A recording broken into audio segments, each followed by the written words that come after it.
परिचय। पिताजी, मैं इस दिक्सूचक यंत्र को देख रहा हूं जो कि आपने मुझे जन्मदिन पर दिलवाया था। यह बहुत अच्छा यंत्र है, लेकिन इसमें कुछ हुआ था और मैं समझ नहीं पा रहा हूं कि वो क्यों हुआ। क्या आप मेरी सहायता कर सकते हैं पिताजी? हाँ राजीव, मुझे ठीक ठीक बताओ क्या हुआ था। मैं इस दिक्सूचक यंत्र को अपने मित्र के घर ले गया था। वे अपने घर में विद्युत का कुछ काम करवा रहे थे। हम एक खुले तार के अत्यंत निकट दिक्सूचक यंत्र से खेल रहे थे। अचानक दिक्सूचक यंत्र की सुई अकारण ही विक्षेपित हो गई। जब हम तार से दूर हटे, यह अपने पहले वाले स्थान पर आ गई। ऐसा क्यों हुआ? ऐसा इसलिए हुआ क्योंकि विद्युत धारा चुंबक की भांति कार्य करती है और विद्युत प्रभाव उत्पन्न करती है।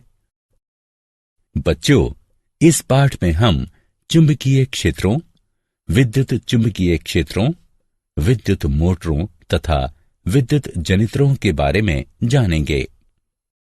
उद्देश्य। इस पाठ के अंत में आप निम्न करने में सक्षम हो जाएंगे: चुंबकीय क्षेत्रों एवं क्षेत्र रेखाओं को पहचानना, किसी चुंबकीय क्षेत्र में विद्युत धारावाही चालक पर बल का वर्णन करना, विद्युत मोटर की व्याख्या करना, विद्युत चुंबकीय प्रेरण की व्याख्या करना, विद्युत चुंबकीय जनित्र का वर्णन करना, घरेलू विद्युत परिपथ को समझना, चुंबकीय क्षेत्रों एवं क्षेत्र रेखाओं का सिंहावलोकन। कोई चुंबकीय क्षेत्र किसी विद्युत धारा तथा चुंबकीय सामग्री के चुंबकीय प्रभाव द्वारा उत्पन्न होता है। हमारे अपने ग्रह पृथ्वी का स्वयं का चुंबकीय क्षेत्र है, जो कि नौ संचालन के दौरान एक महत्वपूर्ण घटक होता है। चुंबकीय क्षेत्र का प्रयोग अनेक विद्युत उपकरणों जैसे ट्रांसफार्मर आदि में भी किया जाता है। चुंबकीय क्षेत्र रेखाओं की तुलना स्थिरांक उच्चत्व रेखाओं से ही की जा सकती है, जो कि मानचित्र पर देखी जा सकती हैं। चुंबकीय क्षेत्र रेखाएं चुंबकत्व की साधारण परिकल्पनाओं की सरल व्याख्या करने में सहायक होती हैं। इन्हें किसी सतह के माध्यम से क्षेत्र रेखाओं की संख्या के रूप में परिभाषित किया जा सकता है। इन्हें सरलता से किसी गणितीय संरूप में रूपांतरित किया जा सकता है। चुंबकीय क्षेत्र रेखाएं दृष्टिगत रूप से उत्तर ध्रुवीय प्रकाश में प्रदर्शित होती हैं, जहां पृथ्वी के चुंबकीय क्षेत्र की दिशा के साथ साथ देखी जा सकने वाली चमकीली रेखाएं उत्पन्न होती हैं। विद्युत धारावाही चालक। किसी धातु चालक में होकर गुजरने वाली विद्युत धारा अपने इर्द गिर्द चुंबकीय क्षेत्र उत्पन्न करती है। किसी चुंबकीय क्षेत्र में रखे हुए विद्युत धारावाही चालक का आवेश ऐसी दिशा में विलग्न की अनुभूति देता है जो कि विद्युत तथा चुंबकीय क्षेत्र पर लंबवत हों। इसके परिणाम स्वरूप एक ऐसी विद्युत संचालन शक्ति उत्पन्न होती है जिसकी दिशा प्रयुक्त चुंबकीय क्षेत्र की समानुपातिक होती है। इस प्रभाव को उल्टा भी किया जा सकता है। चुंबकीय क्षेत्र सीधे चालक से होने वाला विद्युत प्रवाह। जैसा कि आपने पहले देखा, आइए देखते हैं कि क्या होता है यदि हम तार में हो रहे विद्युत प्रवाह को परिवर्तित कर देते हैं। दिक्सूचक यंत्र पर पड़ने वाला प्रभाव भी अलग अलग होता है। तो यदि आप विद्युत प्रवाह में वृद्धि करते हैं तो दिक्सूचक यंत्र की सुई के विक्षेपण में भी वृद्धि हो जाएगी। इससे हमें पता चलता है कि किसी दिए गए बिंदु पर उत्पन्न हुआ चुंबकीय क्षेत्र का परिमाण तार में प्रवाहित विद्युत धारा में वृद्धि होने पर बढ़ जाएगा। अब दिक्सूचक यंत्र को तार में प्रवाहित हो रही विद्युत धारा से दूर ले जाने का प्रयास कीजिए। आप देखेंगे कि जैसे ही तार एवं दिक्सूचक यंत्र में दूरी बढ़ेगी, चालक में दिए गए विद्युत प्रवाह के द्वारा उत्पन्न चुंबकीय क्षेत्र घट जाएगा। मैक्सवेल का कॉर्कस्क्रू नियम। मैक्सवेल का कॉर्कस्क्रू नियम, जिसे दक्षिण हस्त अंगुष्ठ नियम भी कहा जाता है, यह बताता है कि विद्युत धारा की दिशा में कॉर्कस्क्रू घुमाने से विद्युत धारा की दिशा के साथ साथ चुंबकीय क्षेत्र की दिशा भी नीचे की ओर लंबवत बदल जाती है। यदि हम कॉर्कस्क्रू को विद्युत धारा की दिशा में नीचे की ओर घुमाते हैं और कॉर्कस्क्रू का हैंडल दक्षिणावर्त घूमता है, तो चुंबकीय क्षेत्र की दिशा दक्षिणावर्त में होगी। अतः जब विद्युत धारा ऊपर की ओर बहती है तो चुंबकीय क्षेत्र की दिशा परिवर्तित हो जाती है और वामावर्त हो जाती है। चुंबकीय क्षेत्र, वृत्ताकार लूप से होने वाला विद्युत प्रवाह। आइए अब देखते हैं कि क्या होता है जब वो तार जिसमें हम विद्युत धारा प्रवाहित करते हैं वृत्ताकार ढंग से रखा जाता है। इसके चारों ओर संकेंद्रित वृत्तों में चुंबकीय क्षेत्र उत्पन्न हो जाता है। छड़ चुंबक को धीरे से तार से दूर करने का प्रयास कीजिए। जैसे ही हम पाश के केंद्र तक पहुंचते हैं, संकेंद्रित वृत्त सरल रेखाओं के रूप में उत्पन्न हो जाते हैं। संपूर्ण चुंबकीय क्षेत्र एक सरल रेखा के जैसा प्रतीत होता है। अब इस पर मैक्सवेल का कॉर्कस्क्रू नियम लागू करने का प्रयास कीजिए और देखिए कि क्या तार का प्रत्येक खंड एक ही दिशा में चुंबकीय क्षेत्र उत्पन्न करने में सक्षम है। चुंबकीय क्षेत्र, परिनालिका में विद्युत प्रवाह। परिनालिका एक विद्युत धारावाही तार है जो कि एक बेलनाकार आकृति में एक दूसरे से अधिकाधिक सटे हुए घुमावों के साथ लिपटा रहता है। यह छड़ चुंबक के समान होती है। हर परिनालिका में एक उत्तर ध्रुव तथा एक दक्षिण ध्रुव होता है। किसी परिनालिका के भीतर उपस्थित चुंबकीय क्षेत्र रेखाएं सरल रेखाएं होती हैं और ये इंगित करती हैं कि किसी परिनालिका में सभी बिंदुओं पर चुंबकीय क्षेत्र समान होता है। परिनालिका का यह शक्तिशाली चुंबकीय क्षेत्र चुंबकीय सामग्री को आकर्षित करता है। इस प्रकार का चुंबक विद्युत चुंबक कहलाता है। विद्युत धारावाही चालक का बल। हम देख चुके हैं कि किसी चालक से होकर बहने वाली विद्युत धारा चुंबकीय क्षेत्र निर्मित करती है।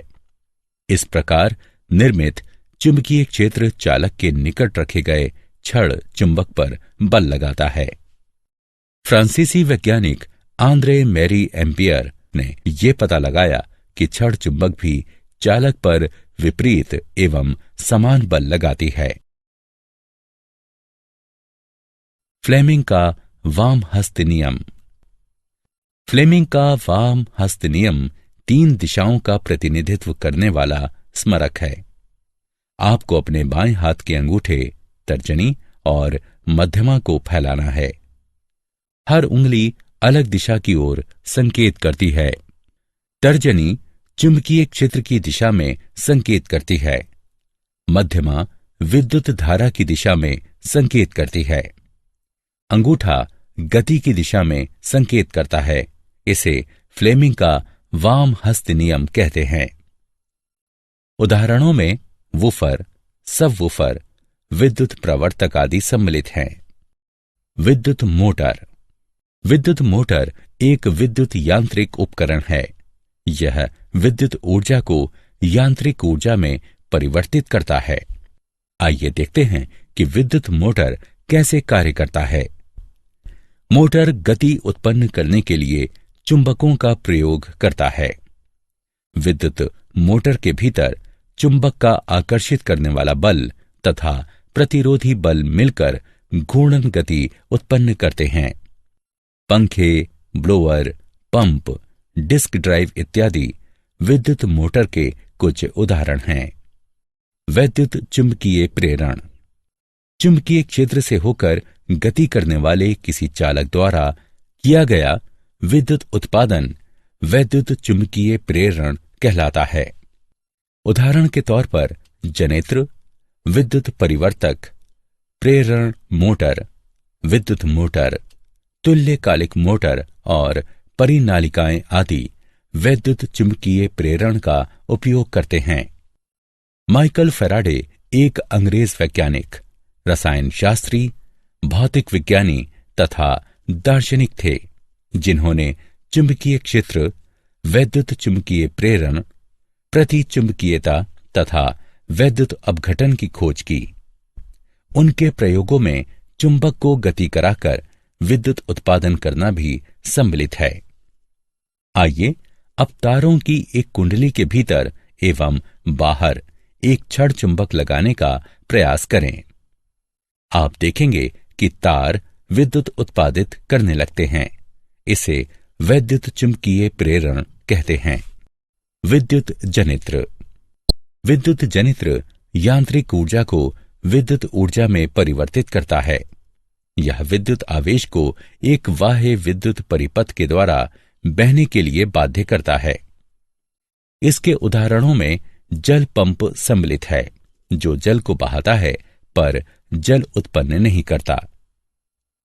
विद्युत जनित्रों का परिचालन वैद्युत चुंबकीय प्रेरण पर आधारित होता है, अर्थात जब भी कोई चालक चुंबकीय क्षेत्र में जाता है, एक विद्युत प्रवाह उस चालक में प्रवृत्त हो जाता है।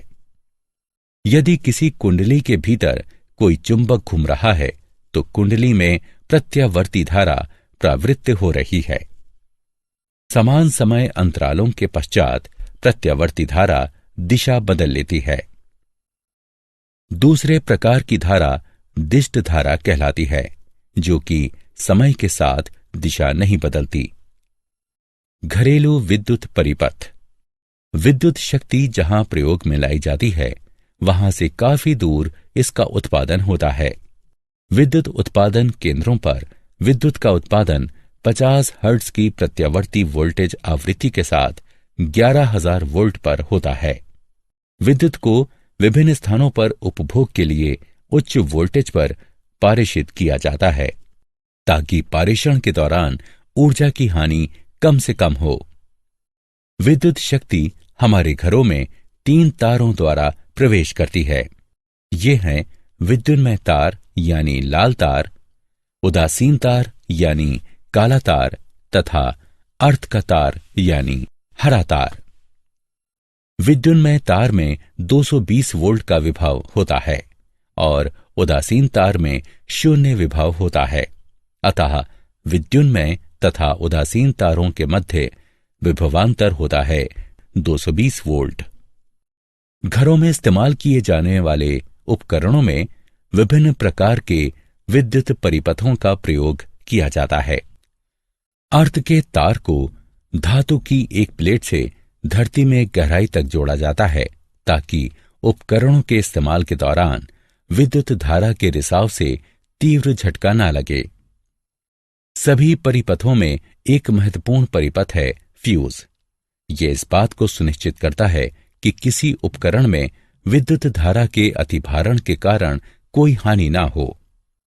अतिभारण तब होता है जब विद्युन्मय तार तथा उदासीन तार परस्पर संपर्क में आते हैं या वोल्टेज की आपूर्ति में वृद्धि हो जाए।